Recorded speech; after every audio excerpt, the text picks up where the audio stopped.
General ACMA. Vinny. I should mention Vinny is an alumnus of IIT BHU and IIFT, IIT BHU, my batch 1990. Very thankful to him for making time for this. He cut short a delegation to Taiwan to come here in time. So, next we have Sanjay Behel, CEO and Executive Director, Greece Electric Mobility. Sanjay has a proven track record of delivering multiple businesses. The finely dressed man that he is, he was the CEO of Raymond before this. In addition to leading positions in companies like Nokia and Reliance. Not to mention, we are on the stage. Incidentally, why we know all that? Because Sanjay is also our batch 1990 IIT BHU. Well, we have Professor Anil Shrivastava. That's a thundering presence. We have Professor Anil Shrivastava, a very distinguished professor from IIT Kanpur. He has been instrumental in setting up the national mission on transformative mobility and battery storage at Niti Aayog. May I please welcome Professor Shrivastava.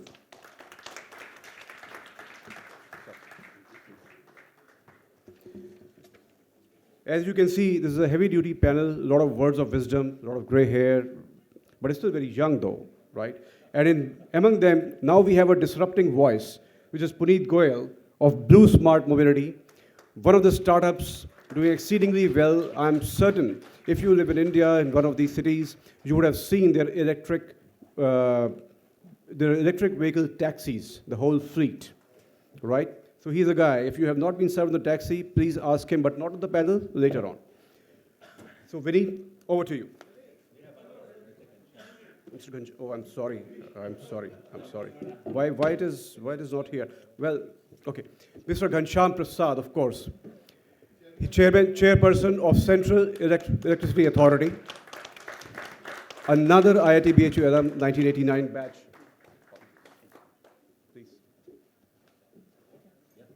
All right, Vinny, over to you. Thank you. Thank you, Vidi, Vaibhav Dayal. And ladies and gentlemen, very good evening to all of you. At the outset, let me thank our institute for making us what we are today. And thank you for inviting me and all my panelists to be speaking here. And big congratulations to Sanjeev Nikorji and Nikoreji and Devashish Da and Vaibhav for honestly putting up such a lovely program. It's really amazing that you could bring in such a huge number of eminent speakers here. Some of them are boring, I must tell you. You know, I speak my mind out, that's how I am. And honestly, we are at the fag end of the session. So I'll be short, and I will request all my panelists to be short.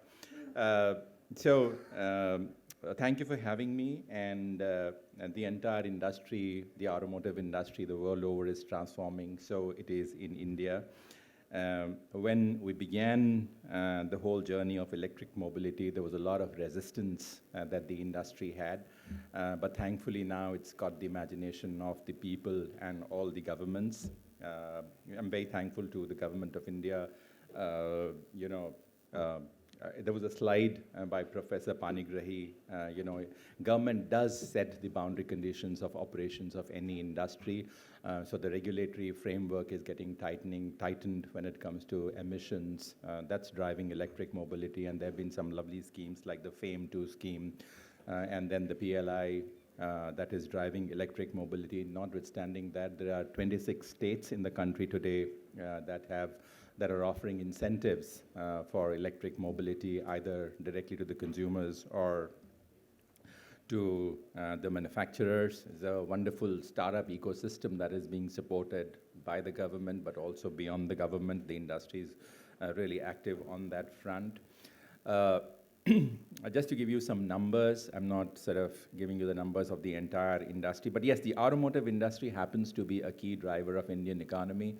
We are the fourth largest automotive industry in the world, and honestly, we cannot be left behind, so we do have to transform. Uh, Last year, we did something like close to 200,000 units of two-wheelers, about 1.8 or 180,000 units of three-wheelers, about 16,000 units of pass cars, and about 1,000 units of buses. We just, at ACMA, which is the body that represents the component manufacturers, we just did a study with McKinsey, and we believe that by 2030, the entire three-wheeler industry will be electric. About 70 to 80%, if not more, of the two-wheeler industry will be electric.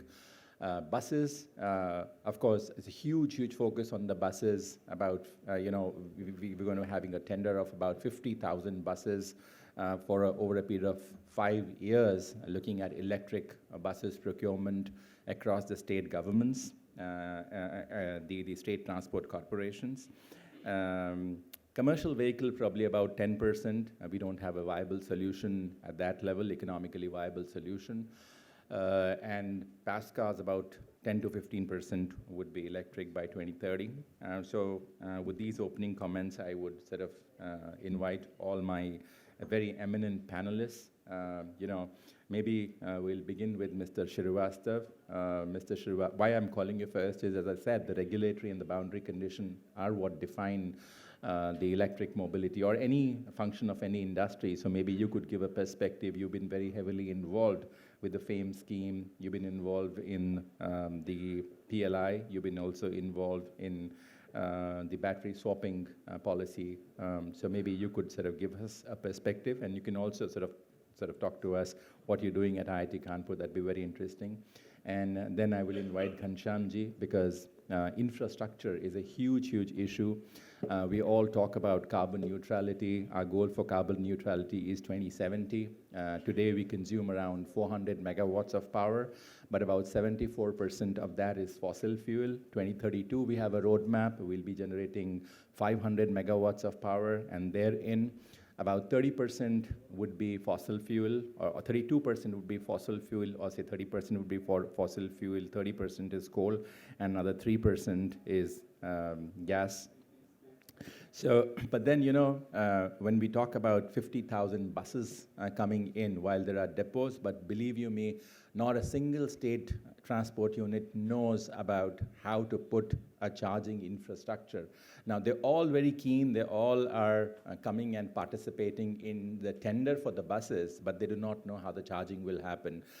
So that is another huge, huge issue. And I'm sure you will talk to us about how the government is moving ahead in terms of carbon neutrality and also sort of putting a robust infrastructure in place that would make the electric mobility story viable. Sanjay, the two-wheeler industry is in some sense transforming. It's a huge threat to the conventional industry. Some say that the consumers are today confused whether they should go for the two-wheeler electric or the conventional, and in some sense, the sales of the conventional two-wheelers have plateaued out. So maybe you could throw light on how you're looking at this transformational journey. I would expect you to talk about the skilling of people, because we do not have skilled people who could handle electric mobility. How are you looking at it? And eventually, the service part of it, which I guess, we know some of the larger service providers and the cancellations that you've had have been so terrible, but Blue Smart is somebody who is really redefining that.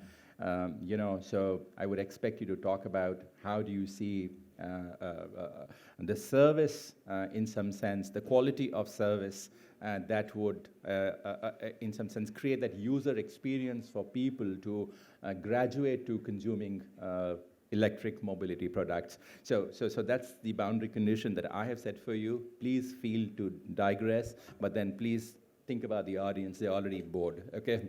So there you are.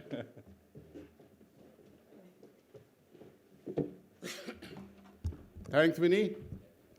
A very good evening to all of you, and it's a pleasure and really a great feeling being back with familiar faces among all of you. And Vinny, I've been interacting with 5 to 6 years with ECMA and other forums, where I'm certainly very sure that you're not really bored. Certainly, I would try my best not to keep you bored. You are being a jet lag. You are in a jet lag. So friends, well, it's so satisfying, as to what's happening in the EV and primarily the transformative mobility sector as to what is happening in India. And we started this narrative in Niti Aayog in 2017 when I joined them. And from there onward, we started. The first thing was the MOVE Summit in 2018, where the Prime Minister participated, and he gave us the 7 C's of the transportation, which he had in his mind. So that is where from the journey started. And now it's so interesting to see the tipping point being reached. For 2-wheelers and 3-wheelers, I used to say that the tipping point has already reached about a year back, over 1.5 years back. Now I see that maybe the tipping point is reaching for the 4-wheeler passenger vehicles also. Friends, there is so much to talk about the journey which I have seen and the way we have moved. And now that it's, I don't know how do I feel, but I cannot express being called a professor at this, because I've never been in that kind of, I don't know whether I do have that wisdom as well. But anyway, so where to start? Well, 2017 we started that narrative about the electric vehicles and about the tipping point, as I was mentioning. Now you see, you get into the nitty-gritties and the path which we have traversed in our journey towards the transformative mobility. Firstly, this mission which we had set up in Niti Aayog in 2019, and that was the last cabinet meeting of the previous regime, when the Prime Minister said that this has to be set up as quickly as possible. So we had set it, we named it Mission for Transformative Mobility and Battery Storage. Now you see, there cannot be an electric vehicle, there cannot be a transformative mobility without taking account the energy transition which is imminent. The disruption, the major disruption is going to take place there as well. The transition which is going to take place in terms of the clean and the green energy. And friends, we have been deliberating, there's not much time for me to talk about it, but any battery which is not a clean battery will not survive. Let me also give a kind of a clean battery, Professor Panigrahi spoke about the energy from well to wheel. Yes, of course, if you see the total transmissions and the amount of mining which is needed to take out the minerals for making the solid-state batteries or lithium-ion batteries and all that, so we cannot ignore the fact that a battery has to be a clean battery where the energy input has to be zero in that sense. So that is something very, very, very critical. Some of the challenges I will talk, because I would be taking too much of the time. What I feel at this juncture, and I am looking at as to what is happening, is that some of the major challenges which currently Indian industry is should be facing is that the major thing is that the government has to be, now that I am out of the government, I can say that the government has to be more proactive. We were extremely proactive. We used to have a lot of interaction with the stakeholders. I remember having interacted with all the 23 IITs for deciding their curriculums about the 1 or 2 courses at the BTech level and master's program in the electric vehicle and likewise. So the government has to be much more proactive. They have to move forward. But fortunately, the enough groundwork has been done for this sector to move. We wanted more localization. We wanted more indigenous components, indigenous value add to whatever is reaching to the consumer, and we are certainly moving in that direction, but that's probably is one of the great challenge for the industry. The coordination among the various stakeholders is very, very critical, and that is where the government is very critical. Professor Panigiri was showing a slide where it was showing that the central government, the state government, industry and the consumer and everybody. So all the stakeholders have to be coordinated. They have to be brought on the same platform. And that is where I feel that the biggest challenge is that is of the IEC. During my last stint, that is about 2021, when I was with the Niti Aayog, we had 2 projects from the multilateral funding agencies, JEF and ADB, regarding the IEC, only IEC for the electric vehicles. So I don't know what's happening to those projects, but that is something very much needed. We need to educate. We need to transfer the knowledge and the details about the clean energy, electric vehicles, and likewise. Anything which is not moving in the direction of the net zero, which is not as per the objectives of our COP meetings, it will not survive in the long term. And if we want to be net zero by 2070, well, I mean, it's a challenge, but then it cannot be unless we have all the stakeholders and everybody on board. Friends, Vinny has thought that if I am there at some place, I would be doing something challenging. Yeah, that's what is my mission. I was with the Amar Raja group for about 15 months after my stint with Niti Aayog. Now with I thought at a broader platform, I would be probably able to add more value to wherever I am. So friends, there is a center in IIT Kanpur which is on energy policy and environment solutions, set up by an IIT Kanpur alumni who has done well in US. He has set it up on his mother's name. And that center is moving forward. It's recently set up center there in IIT. Let's see what that center can do in IIT Kanpur and what value we can add in the direction of the energy policy. But energy transition is a challenge. And along with that, the transformative mobility. When we started formulating the FAME, it just came to my mind. When we started formulating the FAME policy, you look at the nuances of the FAME policy. We gave maximum weightage to the two-wheelers, three-wheelers. Why? Because just now, Vinny gave the figures of 2 crore two-wheelers being made, and then you see. So when you are making 80 to 85% of your automobile as two-wheelers and three-wheelers, 85%, then you have to have a focus on that. You have to have the talking point should be the electric. Now that the two-wheelers people have started talking about the electric, three-wheelers have started talking about the three-wheelers. Passenger vehicle segment is already educated. They are already educated, and all these issues regarding the range anxiety, charging station, they are all, friends, non-issues. I have been saying about it for 2 years. Whosoever says it, that because of that he's not buying a vehicle, then probably he's ignorant. We need to educate that person. The way charging speeds are increasing, the way charging stations and the charging technologies are increasing, it's not going to be any issue any further. As I said, 10 kilometers in Delhi driving, 20 kilometers in Delhi driving is not an issue. So these issues are not there. The tipping point is there. People are accepting it, and it is moving forward. So once again, friends, not taking too much of the time. I mean, whatever came to my mind, I could speak it out. There's a lot of things which I could speak, and there's a lot of things which have been done during the last 5 years while we have started talking about the electric vehicle transformative mobility and the battery storage, clean energy, and all that. But friends, I used to say that the writing is on the wall. Please come in your gears, if Vinny remembers that. Certainly, the writing is, again, still on the wall. And this disruption is certainly going to take place. Now it has already started jolting us. Thank you very much. Thanks for inviting me here. I hope I have not bored you. Thank you. I didn't mean to scare anybody of you. Please speak your mind out, speak freely. And thank you, Srivastava ji, for talking about the stakeholders, everybody coming together. This cannot happen if we were to work in isolation or as islands. And you talked about the need for awareness, and you talked about issues of range anxiety now being behind us. And definitely we're seeing, in fact, Sanjay would bear me out, pre-October or pre-festive season, we were just doing 50,000 two-wheelers a month. And the festive season, October and November, we've done 75,000 two-wheelers a month. So it's really, as I said, oh, come on, 76. Engineers are so sharp on figures. So there you are, 76,300.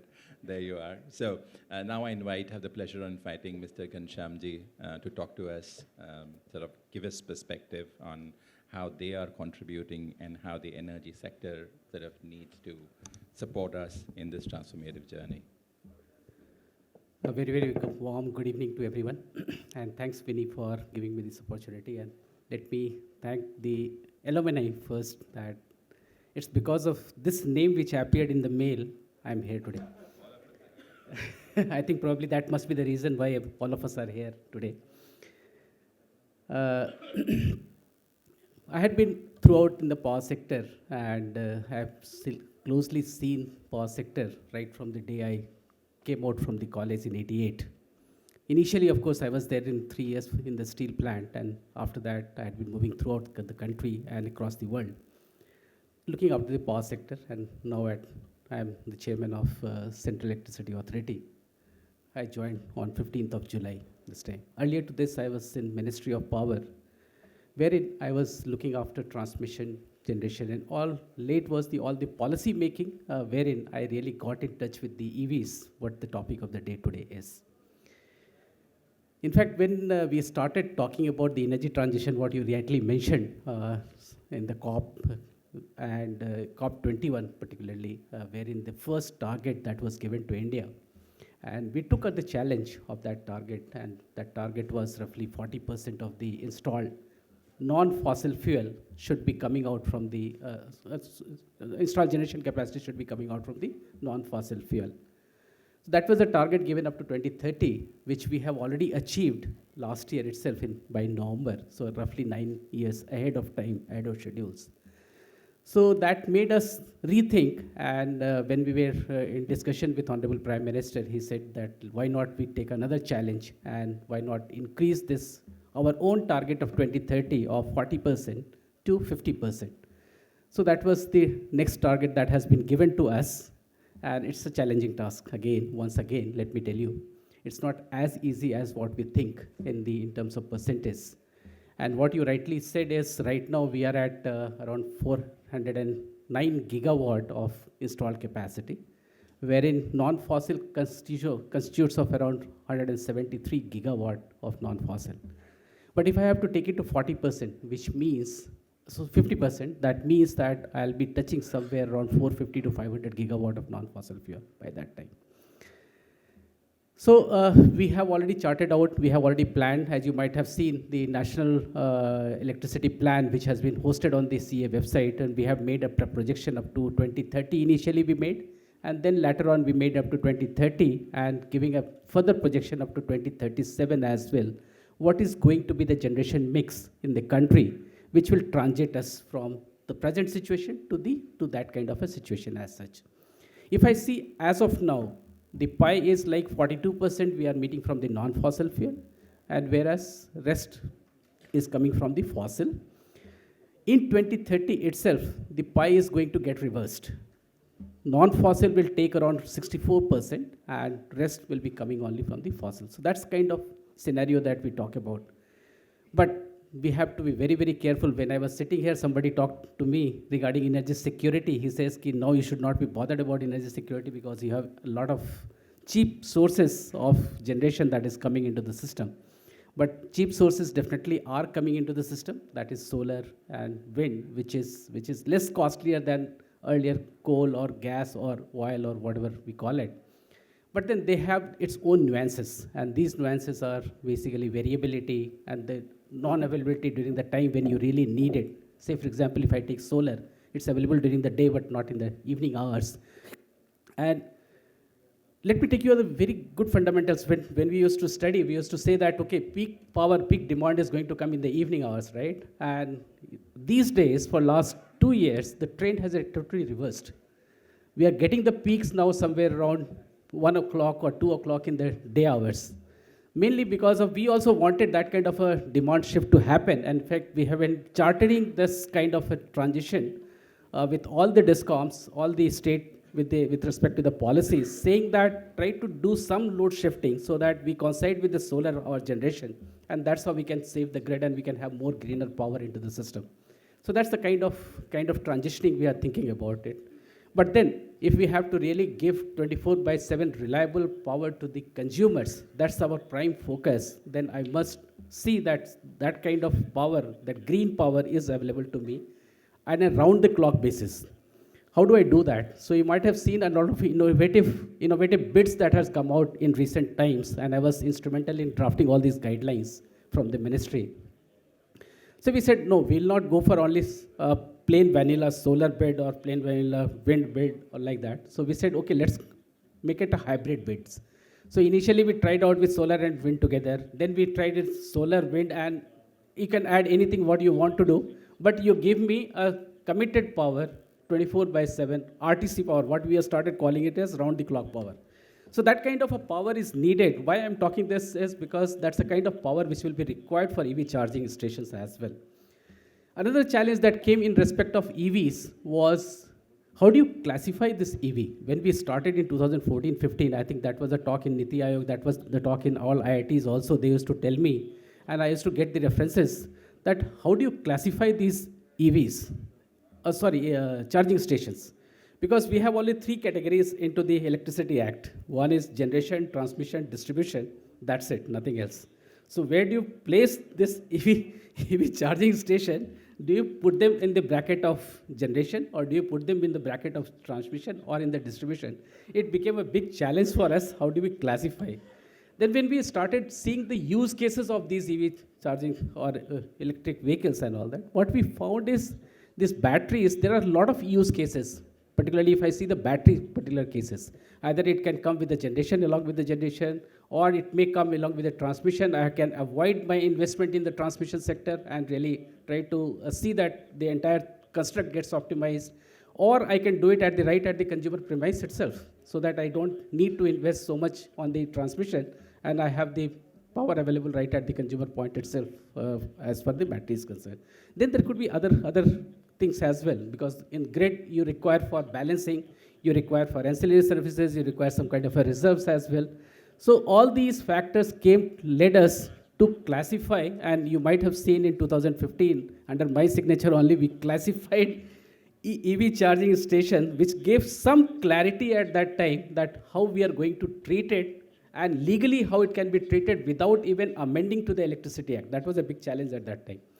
Okay, so once we did that, then how do we really promote this kind of a charging? Because the charging station has to be placed somewhere, and somebody has to take a lead. People started saying, okay, vehicle nahi hai, to main charging station laga ke kya karunga? So then initially we forced upon our ESL, जो हमारा service provider है, उसको कहा कि चलिए आप गाड़ी और आप खरीदिए, बल्क में खरीदिए, गवर्नमेंट ऑफिसर्स को दे दीजिए. गवर्नमेंट ऑफिसर्स में हम लोगों ने चार्जिंग स्टेशंस लगवा दिया. अपने CPSEs को कहा कि जो आपका CSR का फंड है उसको आप यहाँ पे लगाइए, आपकी जो R&D के फंड है उसको आप डालिए. So that is how the journey started of this. After we got slightly insight of how it is going to operate, what can be the business model of all these, then we started working on the further policies of it. As of now, let me come back. I'll cut short because of the time limitation that you have set for me. The challenge that I face right now is twofold, according to me. One is, what is the price of charging the vehicle has to pay to the charging people, not just to the service provider. If you see the different states or different discoms, what they have started doing it, or some private people, I mean, it's quite variance. And that is leading to a negative construct once again. Say if somebody starts charging with 30 rupees per unit for just charging, probably you will say, okay, leave aside, I'm not going to buy an electric vehicle because that's going to be costlier to me. So that challenge we are trying to address now. We have formed some kind of a committee to look into this particular thing. So one is construct is the tariff, which needs to be rationalized. We have already come out with some kind of a rational formulations, and we have given them in the guidelines that, okay, it cannot be more than certain limits and all that. But then still we need to work out very closely with the discoms and all, so that they are facilitative, and the charges does not become very exorbitant, so that the people doesn't come and do this. And second part is, how do we really incentivize the people who is really going to come and set up the charging stations? So these are the 2 points which according to me, which we are trying to address as of now, which will try to accelerate the pace of the charging stations. And if that happens, then definitely the other part, and EV definitely will get promoted. Thank you so much. I'll close here. Thank you, Ghanshyamji, for talking to us about the current energy mix and the future energy mix by 2030 and 2037, and your efforts in making power available around the clock. And of course, we would request you to keep the tariffs minimal so that people are encouraged to buy. The total cost of ownership of electric vehicles goes down, and the policy of setting up charging station is again not bureaucratic, so that we find that infrastructure coming up very, very fast. Yeah. So Sanjay, you're next. Impress thank us. you. Thank you very much. Thank you, Vinny. Thank you, Weber, for getting me here and giving me this opportunity. And I think Ghanshyamji said, the reason why I'm here is the name, which is our alma mater, IIT BHU. We all are passed out from there, very, very proud. So again, any platform that I get where I can contribute, I will do it selflessly till the last day, and I can commit to that. And thank you very much for having me here. Yeah. I just realized Ghanshyamji is 88 batch, so you must have ragged me at some point of time in the hostel there. And if you are from electrical, then we have a score to settle, which I will at some point in time. But so good to have you, sir. And No, if he was in Dhanrajgiri hostel, that has been okay. So thank you, Professor Anil Srivastava. I was just mentioning on the sidelines as to how fortunate we are to have a thought-leading policy making in this country there.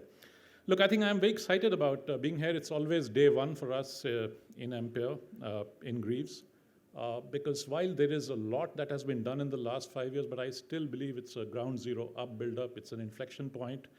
And what better than to be running 1,500 crore revenue profitable startup is the way I would like to see it. And I see it as a startup for the next 5 or 10 years, because the kind of growth that we see is absolutely phenomenal. Yeah, this is the only industry where I can pretty much tell the next 20 quarters, 80 months, 100 months, month on month, this industry is bound to grow because there's so much of head space there. It's absolutely unbelievable. All the macros are looking good. It's no more a question of if or by when, which were the questions 5 years for the industry. I think it's about how quick and how big is the only thing we wake up to every morning, and how quickly can we do it, or how big we can make it by.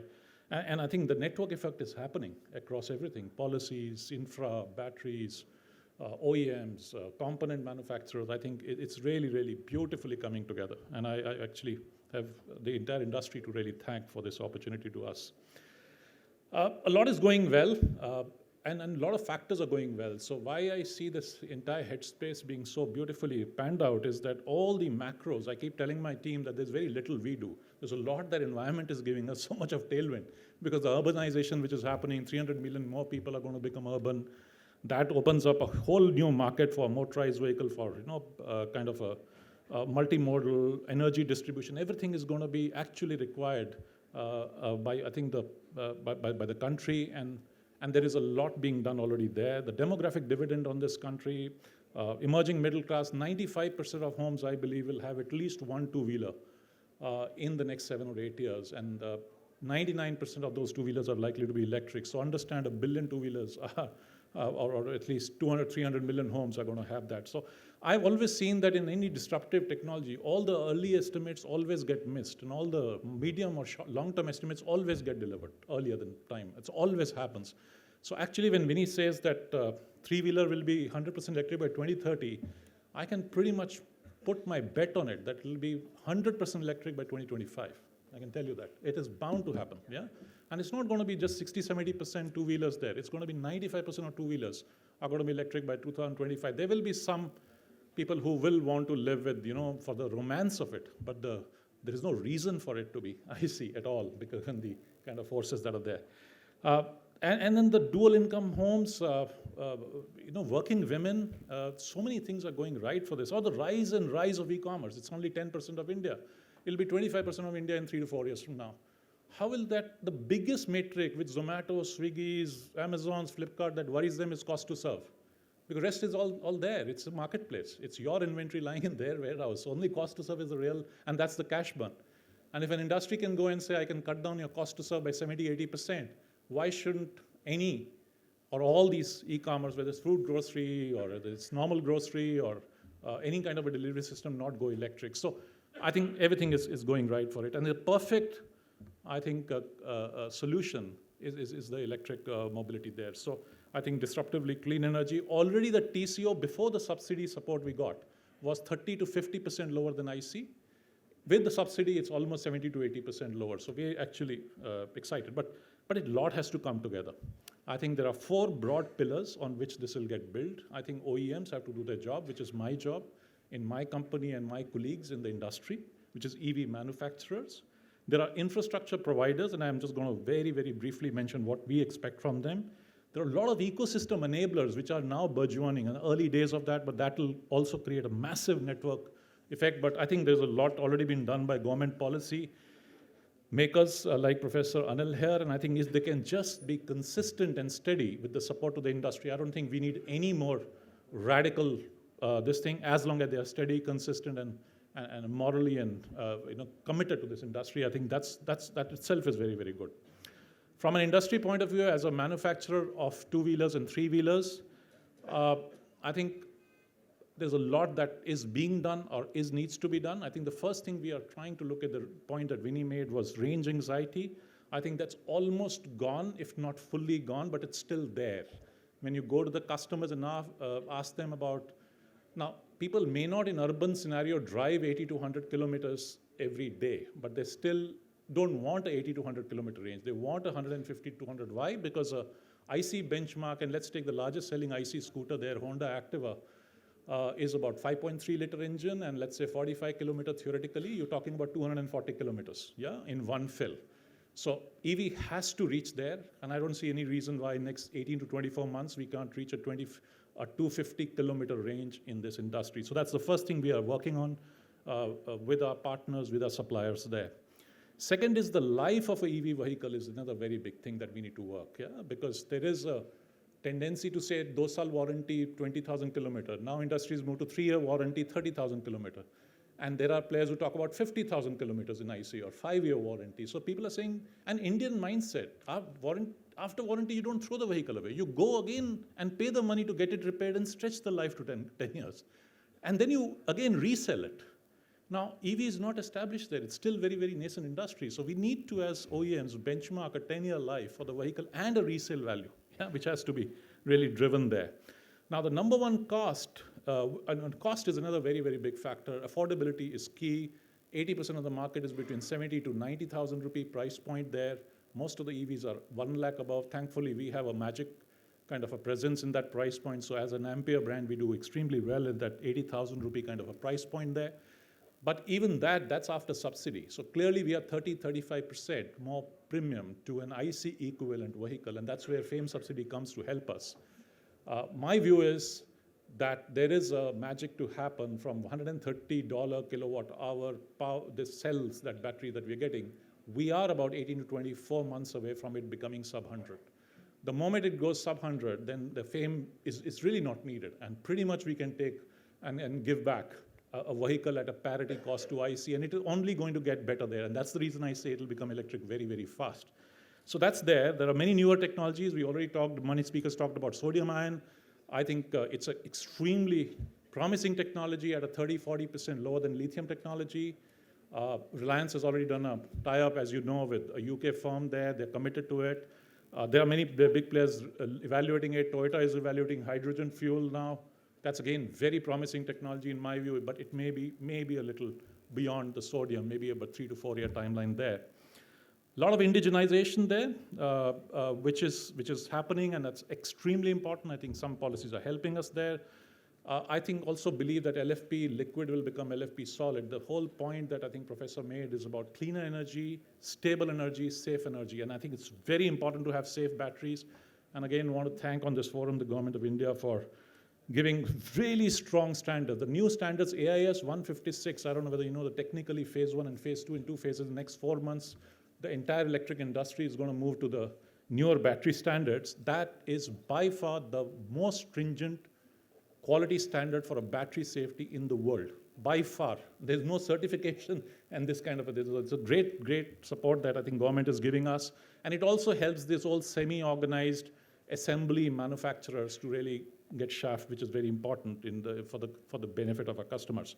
Lots of work on quality and design. We are looking at high build quality, really acoustics, driving, ergonomics, still early stages, I would say. As I say, it's a day zero still. There is a lot more work in terms of balancing the vehicle with that 25 kg, 30 kg, 40 kg batteries that people are putting there to get the range right. I think that has to come down. The ergonomics has to improve. So there's a lot of optimization that we guys are doing there. And I think there is, for a marketeer like me, I think differentiation is like written on the wall. There are so many things I can differentiate EVs on. Clearly, there is a lower total cost of ownership. Yeah, we already have taken a sticker price down with subsidy. I've told you that in 18 to 24 months, without subsidy, the sticker price will be down and it will only keep going down. Total cost is anyway 70 to 80%. And I agree with that charging point that I think Professor made. It's just a misnomer. It is not there.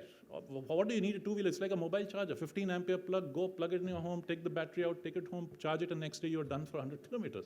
And you're pretty much done for 3 or 4 days. So the issue in India is whether the charging points are safe enough. It's not the vehicle, it's the charging point. Does it have earthing? Does it have proper circuits? Otherwise, that can be one danger. So we're working on that.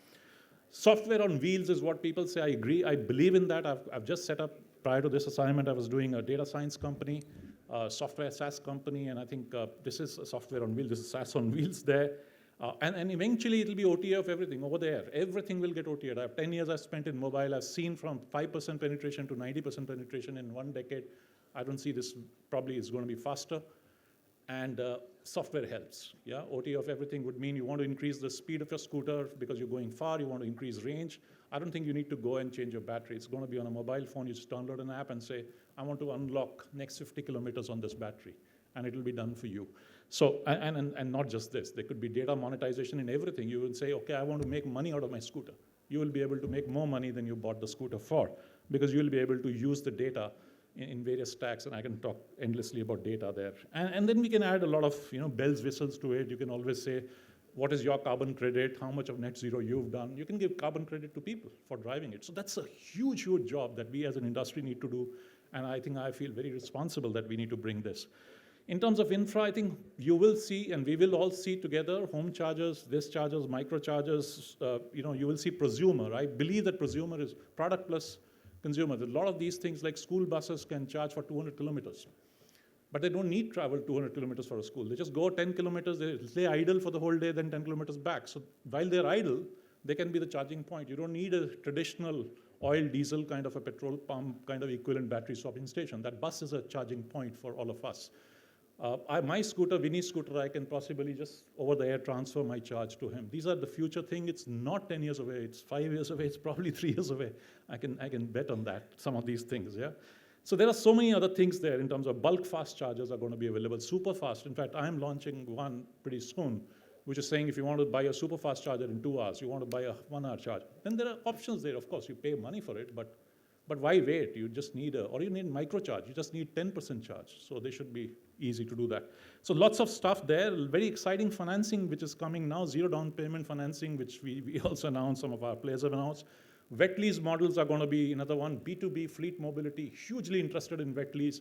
They're saying, हमें नहीं चाहिए अपनी balance sheet में गाड़ी. आप एक बीच में aggregator बन जाइए, ले आइए, और उसके balance sheet में रहेगी. Amazon is saying, Big Basket, Reliance, all of them are looking at that. You take vehicle plus the entire service cost life cycle with you. I'm ready to pay you because I'm saving 8 rupees per kilometer or 80% of my per kilometer range. I'll give you 20% more. So there is a huge win-win for ride ecosystem players in this thing there. I also believe that a lot of usership will become more than ownership in this industry, and that's why Bounce and other people who were there earlier in the panel are also going to have a huge value game to play there. And then lastly, the policymakers. I think a lot has already been done, but one would love to see if old vehicles which are emission polluting the planet are taken out with a vengeance. Now, and I'm not saying because I'm not on the other side, I genuinely feel concerned about it. In my purpose statement of my company, we have taken an oath that we will do everything to heal our planet, and every single vehicle will add value to that. It's a genuine, very authentic feeling that we have as a team. So, any vehicle which is running more than 15 years or 10 years, if the government can bring out some policy, whether it's BS5 or whatever, I think that's going to be important there. Public procurement of e-vehicles is one possibility. GST is still inverted structure, not very friendly. A lot of money gets stuck for OEMs there. Some of these are, I think, niggles there. The big ones are already handled, but there are some niggles that are still left. So I just want to leave you at that. I think there is a lot of exciting work we'll see on the software on the wheels. There is a lot of data monetization you'll see, data tenancy you will see. The same data for driver behavior for both the scooters. Look at the inefficiency today. I and let's say Vinny bought the scooter on the same year of manufacture, and he ran 30,000 kilometers. I also ran 30,000 kilometers. 3 years down the line, we go to an insurance company, they will charge me the same. Yeah, I'll be given the same premium, he'll be given the same premium, but he's a very harsh driver, very, always keeps pushing the brakes, and the brake shoes are bad, the alignment of the vehicle is missing, nobody checks that. And I am a very safe driver, so both of us paying the same premium for insurance, so I am actually cross-subsidizing his harsh behavior because of the way it is. Who's going to monitor that? In future, you don't have to do anything. EV is going to be a talking machine. It's going to tell you exactly that he's not such a great driver. He should pay probably more insurance premium. I should pay less. And a person like me will pay a premium to get 2,000, 10,000 rupees saving every year on my premium. So this is just one very small example of what you can do with data. There are millions of these we can build in terms of mountains, as you've seen in mobility. There's a value-added service itself will be huge. But obviously data privacy and other things we have to worry about. I'm going to just stop there. There is a lot more we can talk about, but extremely excited. Thank you for this opportunity, and over to you. Thanks. Thank you, Sanjay, for talking to us so eloquently about how the electric vehicle players are bringing down the TCO, and of course, a big thank you to the government to bringing it as low as 70% of the conventional vehicles. I guess a point to ponder about definitely is the life of the vehicle, because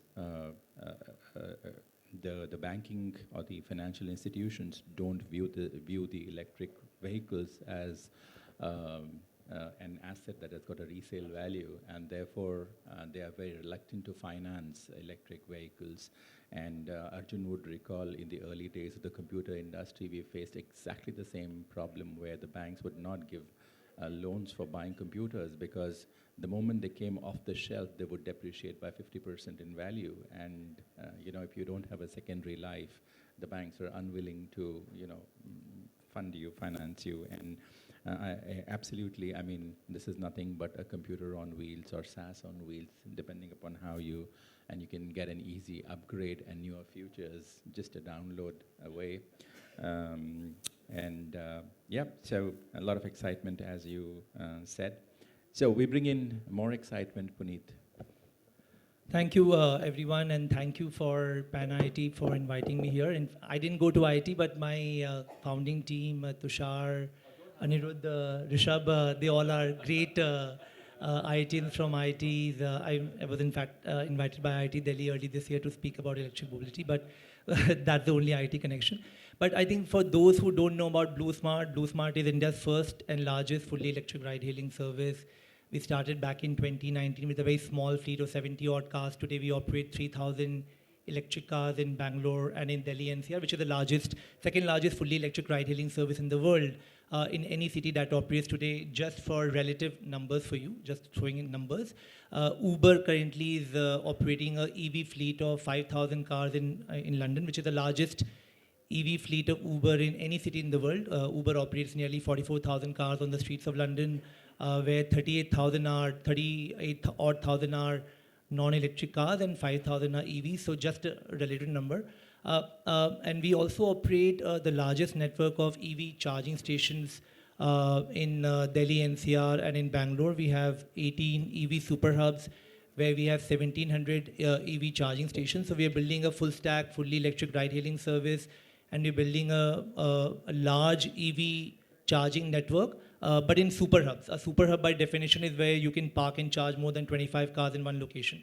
The whole idea, me and my co-founder Anmol Jaggi, we spent 10, 12 years building solar power plants in India, so we are energy infrastructure people, and we thought that now in this new decade, you will need a lot of electric mobility for improving the air quality in mega cities of India. So we spent 10, 12 years decarbonizing the energy space. And we thought it was a huge opportunity to decarbonize mobility in this new decade, where pollution is a huge problem for new generation, young generation, old people. Everybody is affected by air pollution. And transportation is one of the largest contributors to air pollution. So with this idea, we started the company that let's improve the air quality in mega cities of India. India is one of the world's most polluted regions, cities, country in the world. And it's estimated that millions of people will die because of bad air quality in the next 20, 30 years. Transportation is also one of the largest contributors to greenhouse gas emissions in global cities also. It's not only an India problem, also in London, also in San Francisco, at various points in history. Transportation caused huge problems. So the governments took very, very good calculated steps to design this strategy that let's go all electric. And the biggest challenge that we see could be for Blue Smart, could be for Ola, Uber, could be for other logistic players, EV players, two-wheeler, three-wheeler players, charging infrastructure. I think charging infrastructure is a huge, huge challenge, and I think private companies, government should all come together and invest heavily in setting up charging infrastructure. In our research, we found out that this is one of the biggest reasons that even the West has not gone fully electric right now. We were studying and we found out that, funnily, our competition Uber, it operates in 900 cities globally. It's one of the world's largest mobility companies. But just five cities, which is San Francisco, Los Angeles, Sao Paulo, New York, and London. 5 cities contribute nearly 30% of the global revenue for Uber. And Uber also, we met the Uber US team, we met the Uber UK team, we met the Uber global team. And we were trying to understand the pain points that just 5 cities contribute so much revenue for them. And if they were to electric, where will they go in those 5 cities? But those 5 cities, which are the mature markets, developed markets, with all the EV tailwinds and all the support, they are finding to go fully electric, finding it very, very difficult because of lack of charging infra. And a lot of private players and the government has come forward to set up the charging infrastructure, but I think it'll take close to about 10 years for even developed nations like UK to set up sizable charging infrastructure. We are a BP-backed company. We are backed by BP Ventures, British Petroleum, which is one of the world's largest oil and gas majors. They are setting up large-scale charging infra in UK, but not so sizable as UK would need. Currently, BP owns and operates nearly 8,000 charging stations across UK, and they have a vision to double that to 16,000 by 2030. Not a big number. Blue Smart in India would need to set up 20,000 charging stations if we actually have, to achieve our plans of nearly plying of about 50,000 cars on the platform of Blue Smart in the next 4 years. So the big thing I think the industry can do, or the government can do, and all the stakeholders can do, is invest in public charging infrastructure, community-based charging infrastructure that can be utilized by everybody. To run such a massive fleet of 3,000 cars, we never depended on public charging infra. We build these massive EV super hubs where you can park and charge cars in parallel. So this is seamless EV charging infrastructure. We don't waste time. These are all fast chargers. The cars can zoom in, zoom out. Today, what Blue Smart also has demonstrated is that we have industry-leading utilization of charging infra. While the world is talking of setting up of charging infra, why a lot of people are also not setting up charging infra is because of utilization. And when I see utilization of the global leading players like ChargePoint, EVgo, ChargeMaster, BP Charge, BP Pulse, or Shell Recharge, or Total Energies, one of the world's largest companies which are setting up charging infra, I see that the utilization is in the range of 7 to 8%, sometimes, and Tesla fast charges up to 15%. Because these charging companies do not have visibility on the number of EVs that will come in that area. And this is where a full stack approach comes in play. When you are a charging company with a captive ride-hailing fleet, and you have the large ride-hailing fleet that also needs charging infra. I think that is this full stack, fully integrated EV ecosystem model is the play going forward. There's a report also from PitchBook, which was written in October 2021, which said that the future of taxi industry, future of logistics is full stack, asset heavy, and fully electric. So this integrated approach of having complete command and control on charging and utilization is the way forward, because that is when you can actually make money, which in layman language we call the airport airline model. When you build airports, you first call up the anchor airline and say that will you take the tenancy or become the anchor tenant of the airport or not? Otherwise, the airport is not, a viable investment. When Changi was building the airport in Singapore, it called up Singapore Airlines, said that will you be the anchor tenant or anchor operator from here? Otherwise, there's no point building the Changi airport. And then the Lufthansa and Air India's and US Airlines were all welcome. Similarly, the same happened with Palam Airport or the Indira Gandhi Airport. Air India became the anchor tenant. So here also in charging infrastructure, that is the approach which is needed, where you build large-scale charging infra, signing up with a large anchor off-taker. Could be an electric bus, as Sir was talking about, or large electric bus service, or large fleet like Blue Smart, or etc., where they can come forward and make that charging infra business model viable from day one. I think that is when we will see a lot of investment happening in the EV charging infrastructure space, and that will lead to the actual EV adoption in India. India primarily is also a two-wheeler and three-wheeler market. You would all know, I'm sure, that less than 5% of Indians own cars as an asset class. Given that so out of 1,000 people, only 50 people own cars in India. But given our neighbor China, which is our immediate neighbor, they have asset ownership of 275 cars per 1,000 people, being our neighbor. Countries like US has about 900 cars per 1,000 people. UK has 750 cars per 1,000 people. And these are countries which are really pushing for EV adoption. In India, anyways, there are 50 cars per 1,000 people. So number of cars per 1,000 people is low. But India has very, very high asset ownership in terms of two-wheelers and three-wheelers. I think more than 60-70% Indians own two-wheelers and three-wheelers. So we will see actual EV adoption in two-wheelers and three-wheeler space over the next 10 years. And they don't need much of charging infra also, because the range for two and three-wheelers is less. You don't use two-wheelers to travel 200, 300, 400 kilometers. You use two-wheelers to travel only 100 kilometers. So battery swapping or charging infrastructure should not be a challenge for these kind of two and three-wheelers. But charging infra will be a very big challenge for buses, will be a very, very big challenge for cars. If India really has to step up and leapfrog to a EV world or a EV future, then I think we'll have to invest heavily in EV fast charging for that actual growth to happen. And this is what we want to do now. And also, sir mentioned that use of clean energy is critical now. So while we talk of the EV adoption, which are zero emission vehicles, so the whole idea is to ensure that while these vehicles are out there, they don't make any emission.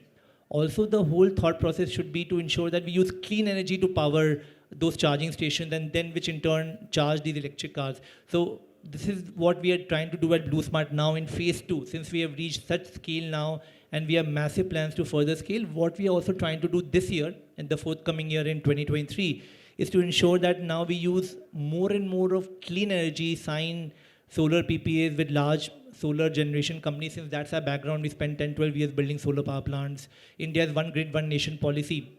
And now also that's been amended. So we can use clean energy to source clean energy that can in turn charge the charging infrastructure, can use clean energy, which in turn will charge our electric cars. That is when we talk of net zero emissions or actual decarbonization of mobility. And I think Blue Smart could be a big pilot or the world's first pilot. No company in the world right now is using 100% clean energy. There's a company called Revel in the US, which been recently raised $126 million from BlackRock. And they are building a fully electric ride-hailing fleet, although they have only 200 EVs and they have only 25 charging stations. But they're demonstrating a pilot in Brooklyn in New York. But there's no company in the world right now which is at large scale using clean energy, from clean energy to zero emission vehicles. I think that could be a big opportunity for companies like Blue Smart for the year 23-24. So these are my few thoughts on where India is today, what probably we can do in the coming few quarters. Thank you, Puneet. Great to learn from you. And indeed, as you said, as a full stack player, you're able to sort of make an optimal use of the charging infrastructure and probably keep your costs low at that point. And also very happy to learn that you're going to be using solar power as you go ahead. I mean, cleaner power. That's the way forward for everybody. And maybe just to give you some numbers, we are not a very asset-heavy. We love assets, but we're not a very asset-heavy as of now. We have just about 28 cars per 1,000 people for you, 165 scooters per 1,000 people. one bus per 1,000 people. So the headroom for growth in India for vehicles is tremendous. And I guess that's why the auto industry is growing. Doesn't matter what energy, but there is a huge headroom for us for growth. And I must say, you've been a wonderful set of panelists. We're keeping our time. We are at 8:19. I'll endeavor to close at 8:30. So we have some time for the audience to ask us questions, do introduce and ask a meaningful question. And if you could point out which of the panelists that you wish to ask a question, that'd be helpful. Maybe if you can stand up and say you're audible. Go ahead. Excellent communication about the disruptive technologies which are shaping mobility platforms of the future. So if you could let us know where you're from, it helps us understand, answer better. Okay, I'm Guru Dua and